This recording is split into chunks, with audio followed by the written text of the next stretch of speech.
That was Mitch Weber reporting there live as we continue to talk about the heat outside today. We found some people who were really trying to keep it cool by also having a good time today. Now take a look at this. These are some guys that we found out here in Luce Park, and we can bring this full here.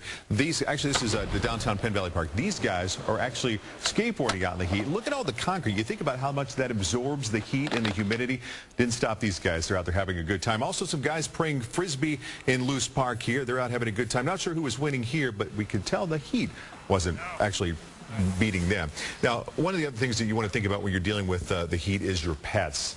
People out there today really working with them. Chain of Hope went around Kansas City neighborhoods today checking on dogs who were stuck outside.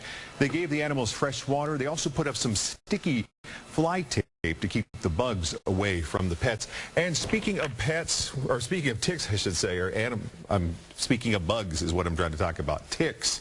The health department reported 20 cases of tick-related illnesses just last month in Douglas County. This time last year, they only had 2 cases. Ticks can cause several diseases like flu-like symptoms. Be sure to check for them and use bug repellent, especially if you're out in the tall grass. You don't want to deal with those illnesses. We also found some people who are getting into some more strenuous activity like biking and jogging. Without proper hydration, though, you can quickly succumb to heat illnesses. We checked with local dispatchers on heat-related calls today. Kansas City reported several calls. KCK had none, and Johnson County MEDAC reported responding to 4 to 6 calls. Well, the beautiful picture of the Northland storm you saw just a few minutes ago came from a viewer who shared it with us on Twitter tonight. We'd love to get your pictures anytime something's going on. It doesn't